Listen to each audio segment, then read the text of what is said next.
In this next session, you'll see Roger Hermiston being interviewed by Chris Carnegie. If you enjoy the session, take a selfie and share your digital festival experience on our Facebook, Twitter or Instagram accounts to encourage your friends to join in too. So now, please give a virtual welcome to Roger Hermiston. For the next 45 minutes or so here at the Isle of Wight Literary Festival online, we'll be talking about a particular year in not too distant history. The year is 1953, called, as you can see, the year of living dangerously.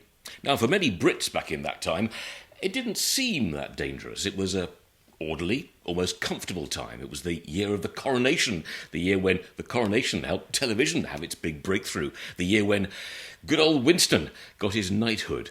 But overhanging the whole thing was the real prospect of global annihilation. Well, you couldn't get more serious than that. But before we do, let's say hello to Roger Hermiston, the author of this book, 2 Minutes to Midnight, 1953, the year of living dangerously. And Roger, before we do any of the serious stuff, I think we ought to leaven it a bit. I must ask you, first of all, in 1953, how come Sir Winston Churchill was peering over the cabinet table in number 10 at the genitals of a leopard?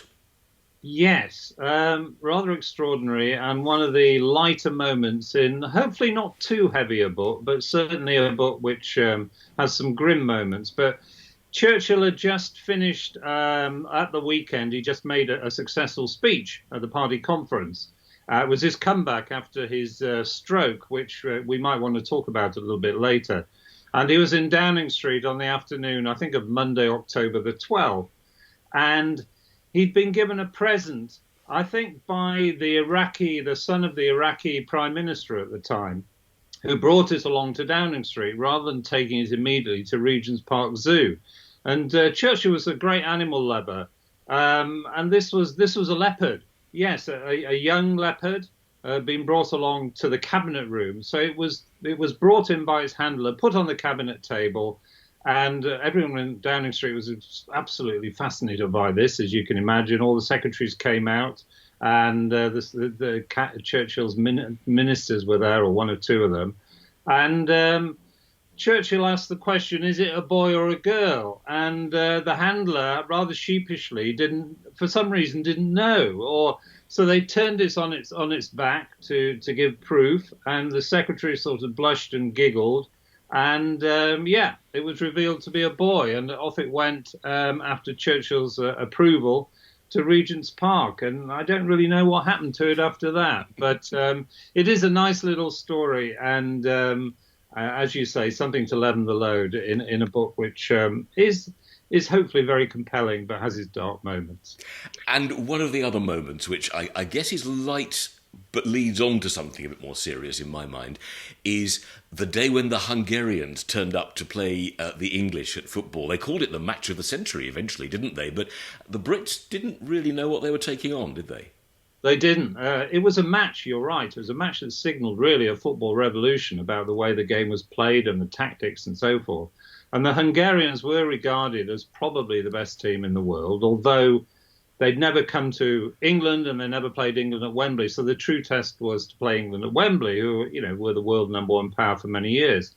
And before the kickoff, Billy Wright, the England captain, and I think George Hardwick, the left back, they stood there in the lineup before the kickoff and were looking at the Hungarians, and they looked down at their boots, and they seemed to be extraordinarily lightweight. And Billy Wright said to Hardwick, look at them, they're just wearing slippers over there. This lot are for the taking if they can't even wear the right gear.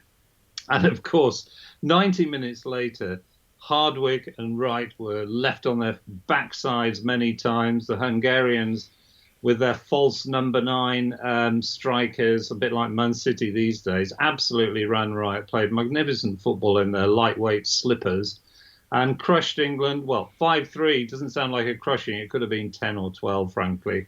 And that really was the start of, a new kind of football, total football. And, it was a big moment, really, in 53. And before we wind back to the beginning of the book, let me just try a thought on you, because it struck me in the early hours of the morning when I had been reading the book, and I woke up at 3 the next morning and suddenly thought, Is there a kind of loss of innocence theme here? You know, the England footballers thought they could carry all before them, thought everything would be like it always used to be, and suddenly that idea was wrenched away from them. Is that a bit of a theme emerging from 1953? That's a new one on me. I hadn't really thought about that. What I did think about 1953 was we're just starting to see the sort of germination of the 60s in a way. I know we're 7 years away, but we have a society in the early 50s, which is very much respectful to authority, very conventional. Everyone knows their place. So it's not quite a loss of innocence. It's the beginning of changes, I think. I think I mentioned in the introduction, you referred to one story about the Hungarian footballers. Elvis Presley, in the summer of 1953, walks into the Sun City recording studio to cut a disc for his mother. And that's the start of the Elvis Presley phenomenon. And of course, that leads to rock and roll and so forth. So what I was trying to do early on, before we get into the meat of the book, was to try and say, look, 1953, it's regarded as rather a dull year. Yes, there was the coronation. Yes, England won the Ashes. Yes, there were lots of sporting things going on. But it was a sort of bit of a dull year. The Cold War, people remember 1962, the Cuban Missile Crisis, or the Berlin blockade of 48-49. But 1953, no one really, cares very much about 1953. But actually, if you stop to analyze it and you look at what was happening at the beginning of 53, the state the world was in then in particular, you would have to recognize that this was a pivotal year. So doesn't answer your question about loss of innocence, but I'm groping towards an answer which says things are changing a little bit, are starting to change almost imperceptibly, I think, to whoever was alive in 53, but they are beginning to change. And I suppose I'm also going to ask you on that kind of loss of innocence theme in a while to speculate as to whether we'd assumed the special relationship would be as special as we always hoped, and as we're to find out, it didn't quite work out that way. But let's just ask about why you got the idea for this. Was there a moment when when something clicked into place and you thought, yes, there's a theme there. 1953 is when all these things came together. Well, it started off, actually. I was originally going to write a book purely about Churchill's stroke in 1953. Which is an astonishing story. And if people read the book, they will read all about it in chapter 7, which is called The Emergency Government.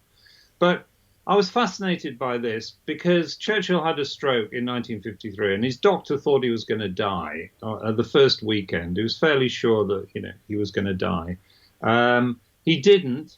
He survived just and gradually began to revive in the summer of 53. But the thing was that everything about his illness was kept from the British public. It was a cover-up of extraordinary proportions, and it was a cover-up by a very small circle of people, supported by the newspaper barons of the time, who were all friends of Churchill.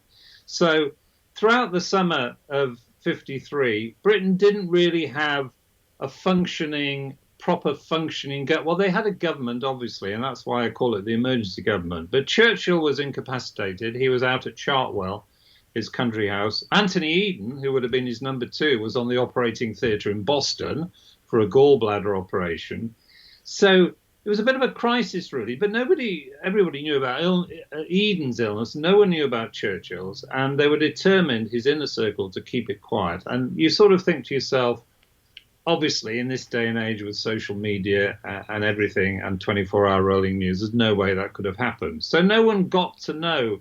Little bit spilled out from American and French newspapers. Essentially, the British public didn't know that their prime minister was A, almost dying, and B, incapacitated for 3 months in the summer of 53.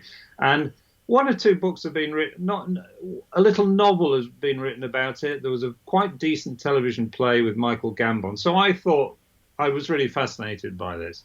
But I realized quite quickly that it would make a good chapter or two, but actually not a whole book.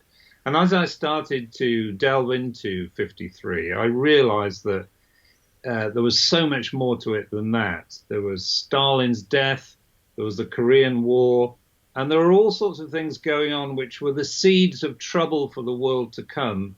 But it all started off with Churchill, and Churchill is a dominant figure throughout the year because he is British Prime Minister. He has to deal with Eisenhower, and he is on a very lonely crusade in my book, the crusade of what we would call détente. In their day, it was called easement. He actually wanted to try and go to Moscow and talk peace with the new leaders of the Soviet Union. So all this sort of stuff, which is fascinating, came as an initial result of looking at Churchill and his stroke and thinking there's a book in that. Well, actually, there isn't, but there's a chapter or two, but there's a lot more I can write about. And by the way, thinking about the stroke and how it was covered up and how Churchill was incapacitated in the middle of a critical year, of course, our current Prime Minister found himself incapacitated in the middle of a critical year, just a few months ago, 18 months ago or thereabouts. Yeah. The difference, of course, is that, as you say, everyone knew all about it, instant news nowadays. But one of the similarities is that it turns out we don't really have a plan for this, do we? The Americans, have all these sort of hierarchical systems for what happens. In our world, it seems the cabinet secretary sort of wanders in and says, "Eeny, meeny, miny, mo, you run the country, mate." Yeah, that's right. I mean, I wonder if there is any sort of plan in Whitehall. You're probably right that there isn't. I mean, in '53, as we've said, not only the Prime Minister, but his Deputy Prime Minister and Foreign Secretary are gone. And they just made it up as they went along. Maybe it's the same now. When Boris Johnson was in hospital, I don't think it was assured who was going to be standing in for him. In fact, we may not. I mean, Dominic Raab would do the odd interview and so forth, but it was never quite clear, was it? Boris Johnson for a day or so was in serious trouble. So. Yeah, interesting. I hadn't really reflected on that, but good similarities. But back in '53, with Churchill holed up at Chartwell, his inner circle, and that was his secretary Jock Colville, his son-in-law, and one or two senior ministers knew. Not everyone in the cabinet, I don't think, knew. Certainly not in the government. Eisenhower knew because Churchill wrote and told him early on. So it was a funny way to run a country, and maybe it still is a funny way to run a country. Now, you've mentioned some of the big names who appear throughout this tale, throughout this year. We have Truman ending his term of office. We have Eisenhower coming in. Stalin there for a short while, dies in the March, and of course Churchill throughout the year. So in Eisenhower, Stalin and Churchill, you've got the band back together, haven't you, in a way, from the war. And that's what Churchill hopes he can capitalise on. He hopes that the big guys will sort out the world together. And it's not that easy, is it? No, it isn't. And Churchill was always one for the big conferences. He remembered the war and Tehran and Yalta and so forth. And he always thought, world politics could be solved by three big men sitting around a table without too many obstructions and note-taking and so forth. And yes, I think he envisaged himself and Eisenhower and Stalin to a certain extent. Churchill's view his hopes start to rise very soon after Stalin dies. We'll come to that perhaps in a minute. But the problem for Churchill was that he was going back in time, and time had moved on. He was a much older man. Eisenhower, who he'd worked very closely with in different roles, Eisenhower, heading up the cross-channel invasion of France and everything, the military leader in Europe, their relationship was slightly different to World War II, and they got on very well. And Churchill thought that it would be, as you say, a sort of rerun of that, although he sort of began to think very early on in Eisenhower's presidency, particularly with Eisenhower's very hawkish Secretary of State, a chap called John Foster Dulles. He began to get signs that Eisenhower wasn't as interested in keeping the special relationship going, that Eisenhower was impatient with him. Eisenhower basically wanted Churchill and Britain to play a bigger role in Europe, to take more of the responsibility for economic and political change in Europe. And Eisenhower critically wanted nothing to do with this policy of détente or easement with the Soviet Union that Churchill was going to pursue. He was still very, very wary, not just of Stalin in the 3 months of 1953 when Stalin lived, but Stalin's successors. He was very, very wary of the Soviet Union and their motives, whereas Churchill was prepared to cut them far more slack. So very quickly you see the fault lines developing, and Eisenhower in his private diaries and elsewhere is really quite critical of Churchill. You know, he thinks this is an old man in a hurry. You know, he could be a sort of prime minister emeritus, but he's really past it and he shouldn't be a prime minister of the day. So you read the letters between the two. There's a lot of familiarity. There's a lot of apparent friendship, but really quite a lot of policy divides and quite a lot of differences. So it is not the old gang getting back together at all in 1953, which is one of the problems, I think. And the backdrop is the rapid development of nuclear weapons. Just to give us a glimpse of their destructive potential, actually, we go back to the previous President of the United States, Truman, who was finishing his office, and you quote how he described the potential of these weapons, and it's really chilling. Yeah, it's his State of Union speech. In fact, it's his last major speech as president. And Truman says in the speech, this is what he says, it's a very bleak vision of the future.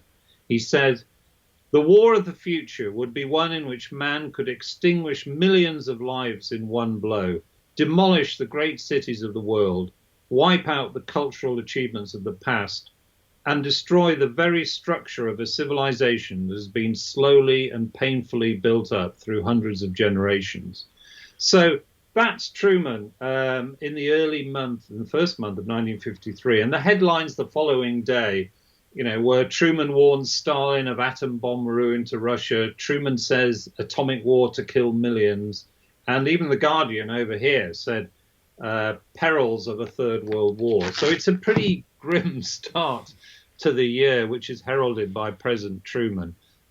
So he departs, and Eisenhower comes in at the end of the month, and things don't get a lot easier. Particularly because the technological progress in these weapons is quite breathtaking during the year we're talking about. Yes, it is. I mean, on the eve of 53, and I start the book with this really because I think, you know, it plays into what happens in 53.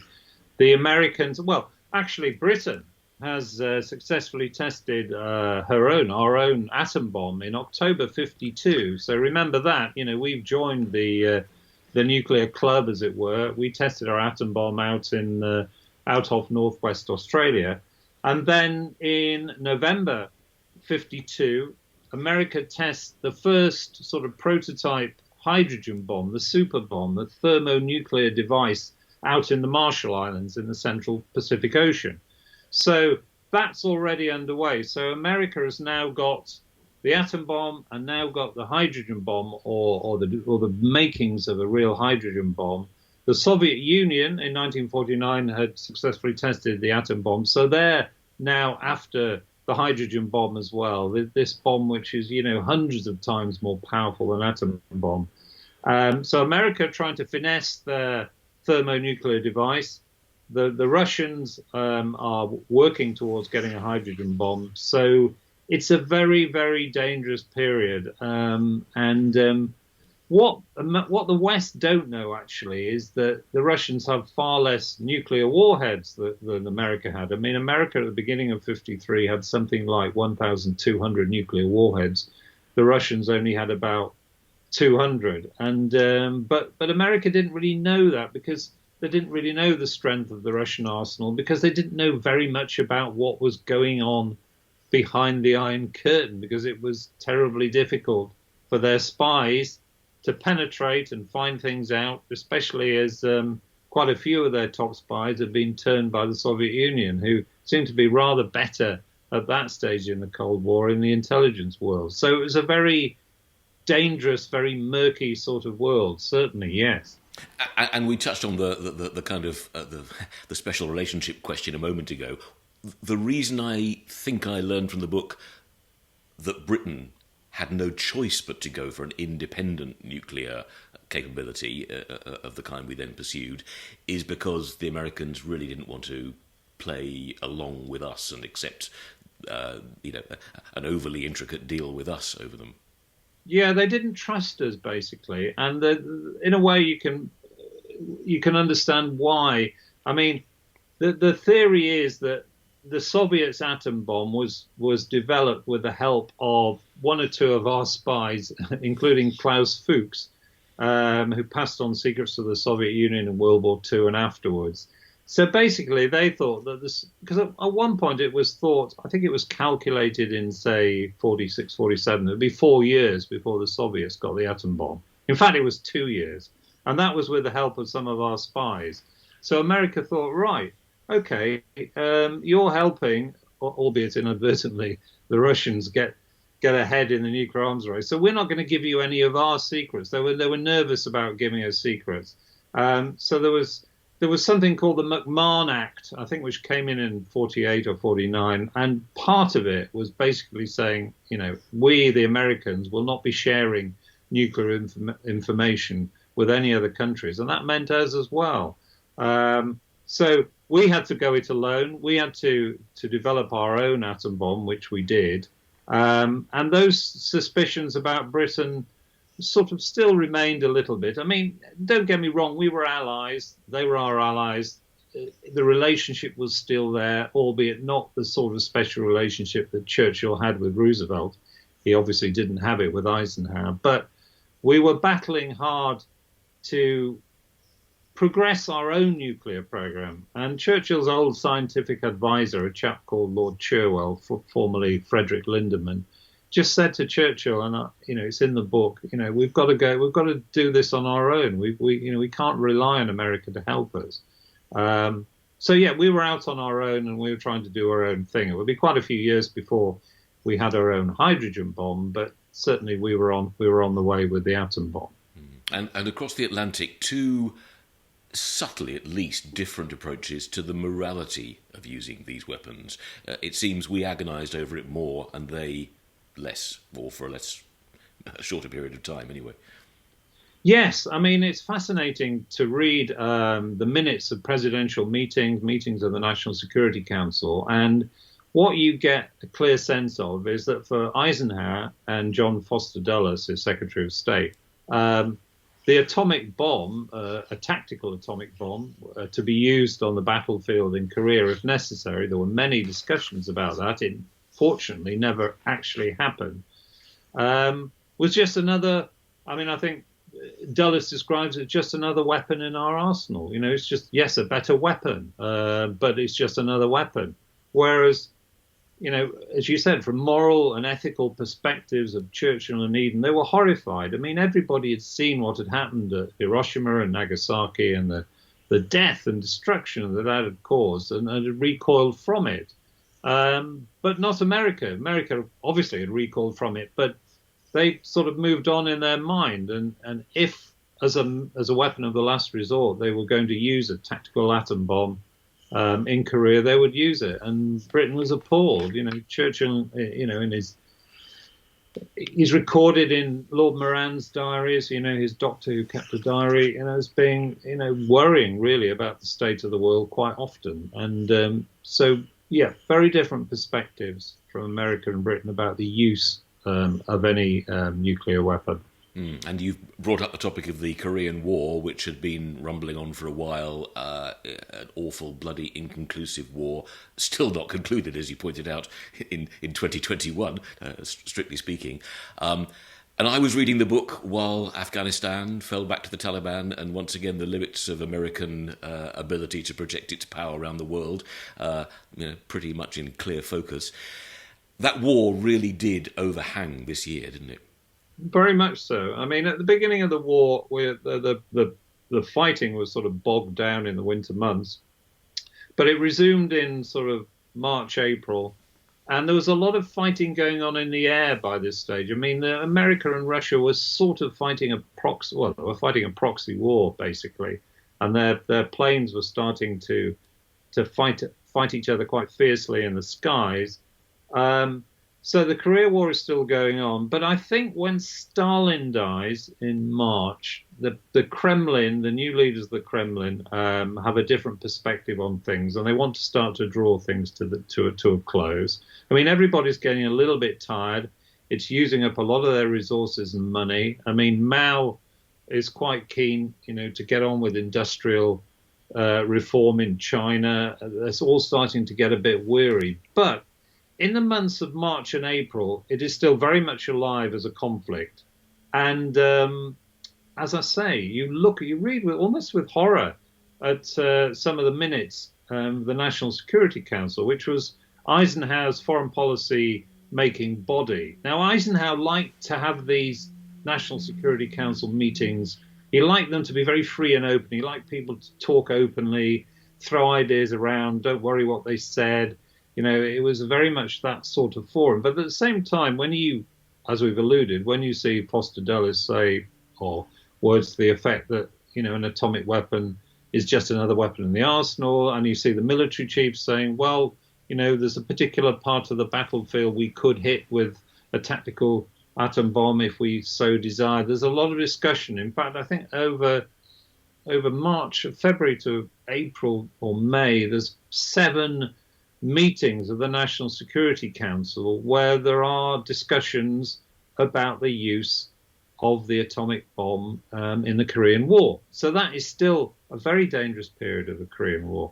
Gradually, for the reasons I've alluded to, for domestic reasons, the danger begins to fall away, and then it's a question of trying to negotiate an end to the war. And of course, the war's never ended. Actually, the Korean War is still technically ongoing because there was an armistice, but not a peace treaty.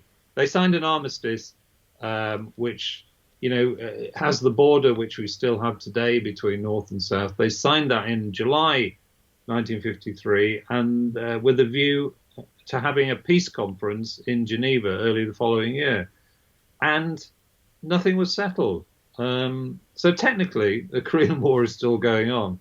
And because of that, I guess, because no peace settlement was found, the problems of Korea are still with us. I mean, we've seen it all with, the dictator in the last few years. So the Korean War is the big backdrop, certainly for the first half of 1953. And it still hangs over the rest of 53 because the Americans are never quite sure, because it's just an armistice, that the North Koreans, backed by the Chinese, of course, with the Russians in the background, might just not start it up in some way.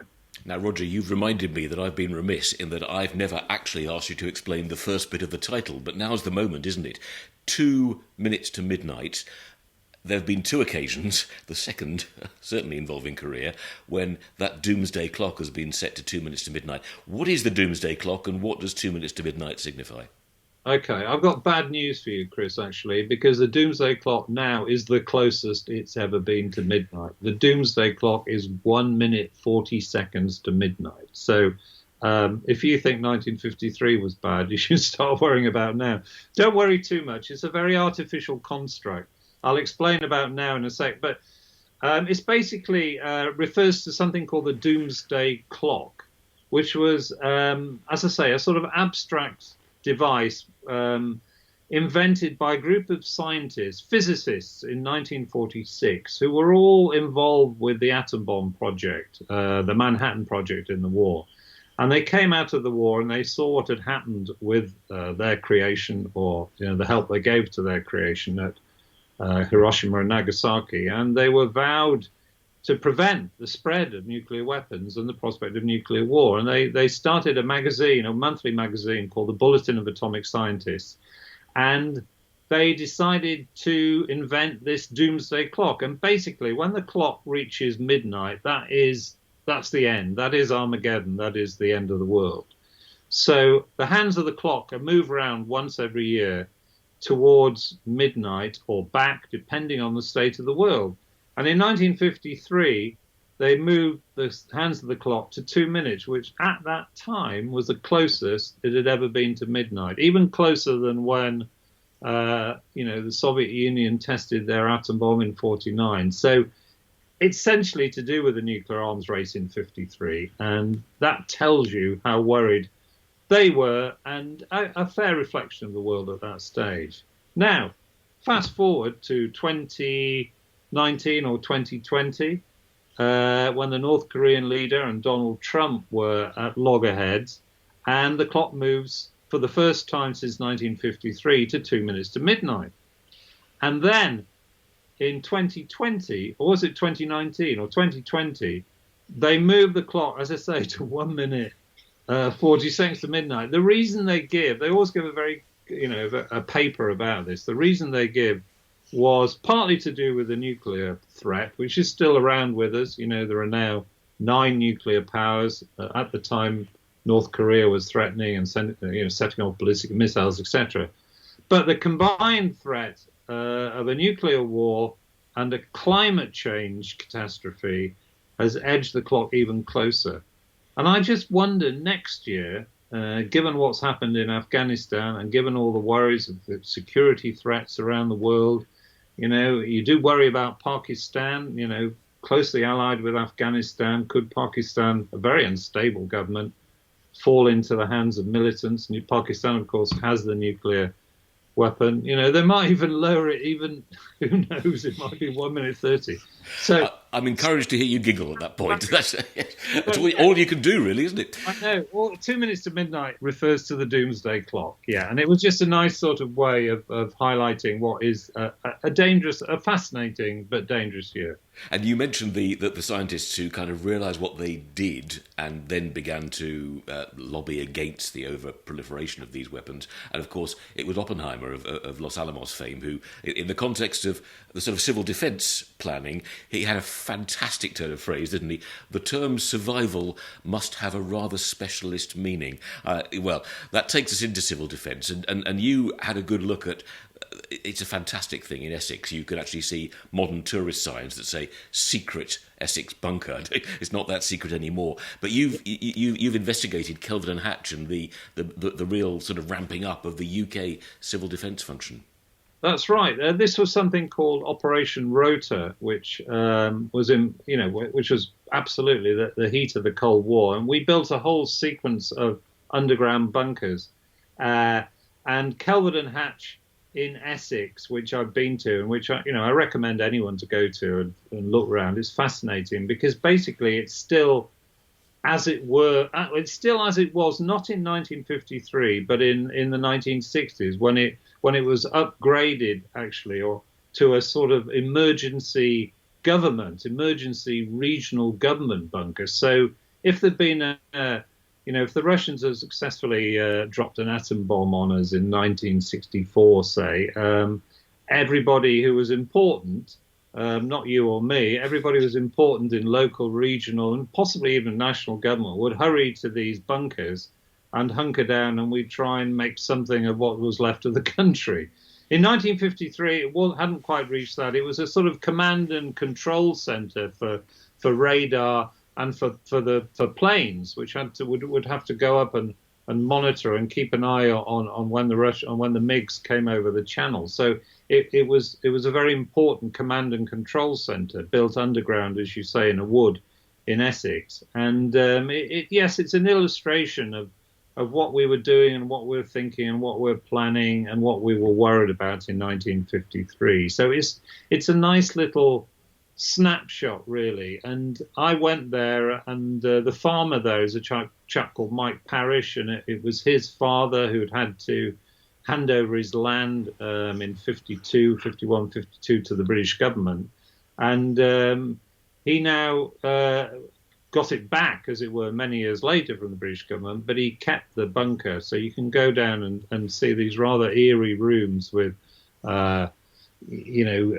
computer, the hospital rooms, and also sort of, it's a fascinating place. Anyway, can I lobby you a few items that you touched on, where it seems to me, with hindsight, they take on a special significance. Deception Island. I'd never heard of Deception Island, but I was fascinated by the Falklands conflict and the issues around it, and I've taken an interest in that part of the world ever since.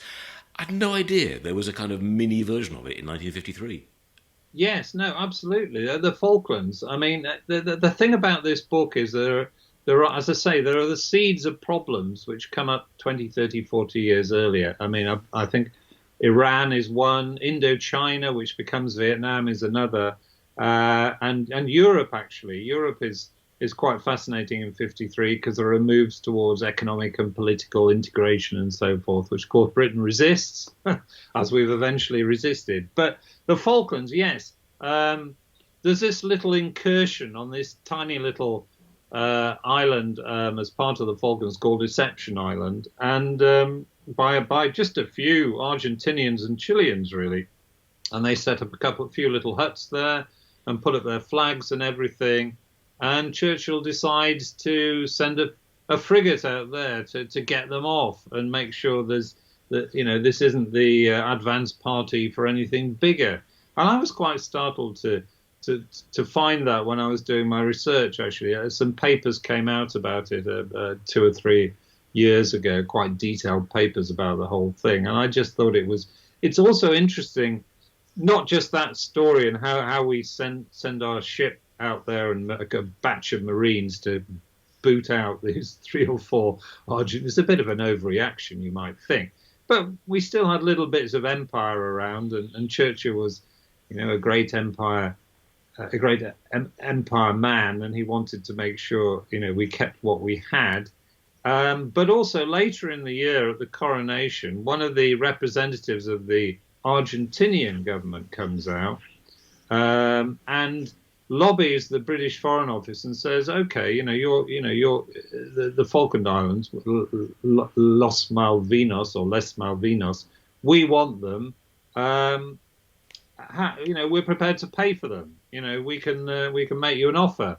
And Churchill and his Foreign Office ministers say, "No way." So there is an attempt to strike a deal with us over the Falklands in June of 1953.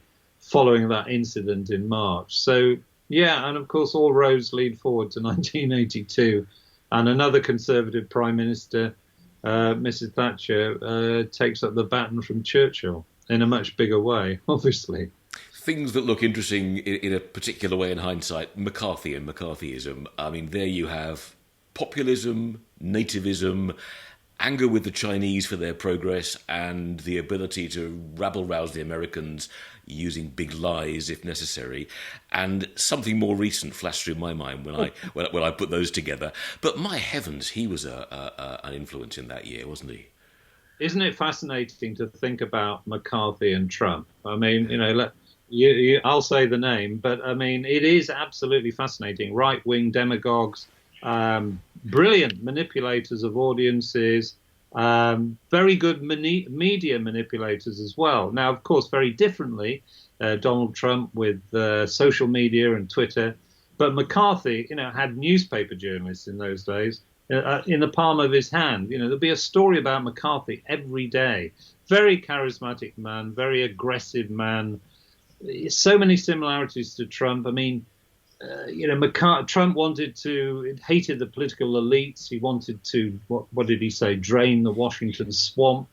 McCarthy did it a bit more subtly, I think. As I say, he would ingratiate himself with Washington and the Washington establishment. Very, very, very interesting comparisons.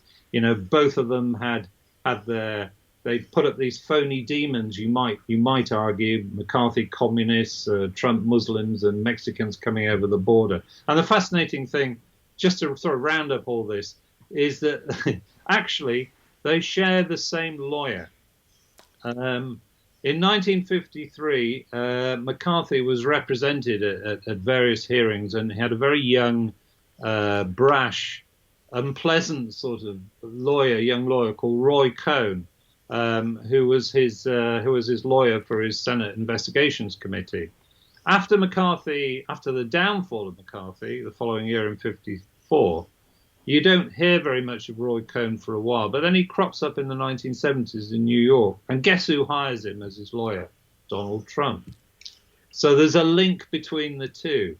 I don't go into that in the book, and I don't go into the comparisons. It's purely a story of Joe McCarthy, who is a fascinating character and has a big hold on American public opinion, a big sway on American public opinion, American life, and also, Eisenhower's critics keep telling him to get tough with McCarthy, to respond to McCarthy, to try and push McCarthy out of the way. He's dominating too much of the political arena. And Eisenhower is very loath to do that because he knows of his influence.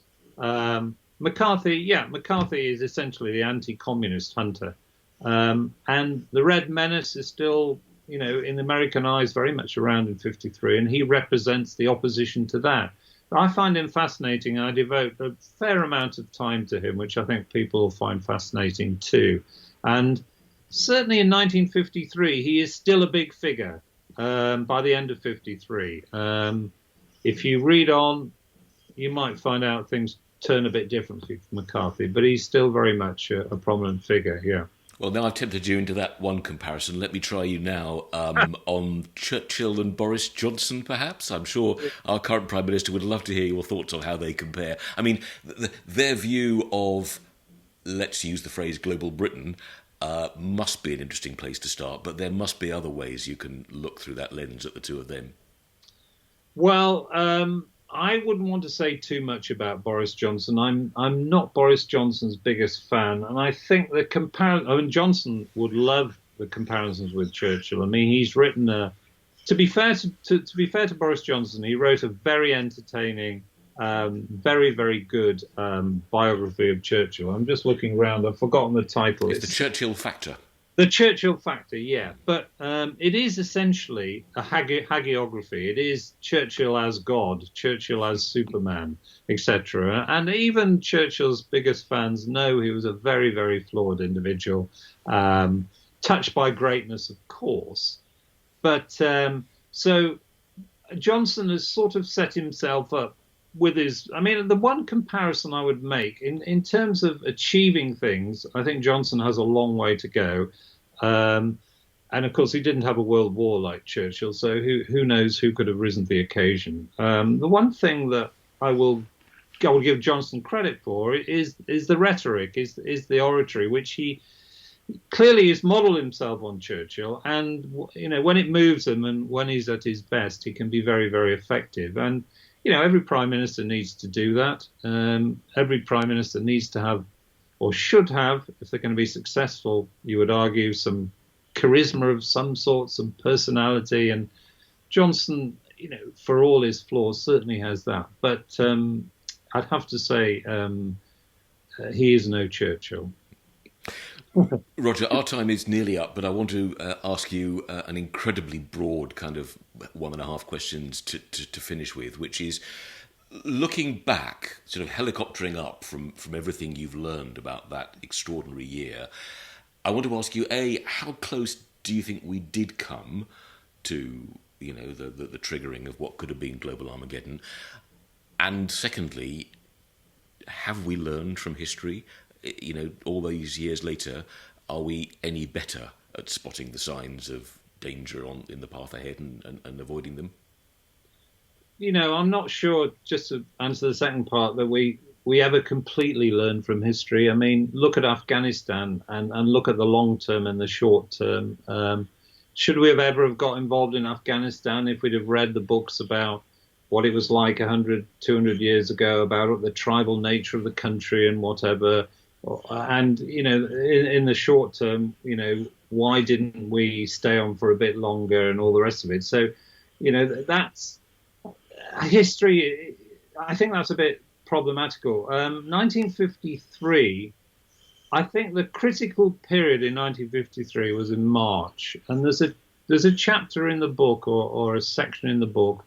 It's sort of a week after Stalin died, and a British RAF Lincoln bomber gets shot down on the border in the air corridors, as they were called, between the British, American and French sectors of Germany and the Soviet sector. And that was a moment when a lot of hot air was being thrown around, particularly in America by American politicians. And it was regarded as a very, very difficult moment. The Korean War is still going on, remember. They're still having those conversations in the National Security Council about whether to drop an atom bomb in Korea. And I think that particular moment, sort of March the 14th, 15th, is around the time when we got quite close to something. Now, I'm not going to argue that 1953 is as close to Armageddon as perhaps 1962 with the Cuban Missile Crisis. But there were certainly periods, and that in March, the middle of March, was probably the most fraught period when the bomber is shot down. Are we going to retaliate? What are they thinking in Moscow? No one really knows who these new men are in Moscow. Are they going to be even more aggressive than Stalin or not? And I think it was a period of uncertainty with the Korean War still going on as well. When if someone had done the wrong, pressed the wrong button, said the wrong thing, something could have happened. So that was the most dangerous part, March 1953. Well, the Isle of Wight, of course, later had its own niche in the Cold War with the testing of the rockets that were built in East Cowes and tested at the Needles Battery, and we know how it ended, eventually, the Cold War, that is, but who knows where the modern world's yet to go. It's a fascinating book. It's called 1953, The Year of Living Dangerously, headlined 2 minutes to midnight. Roger Hermiston, thank you very much for being with us. Thank you very much, Chris.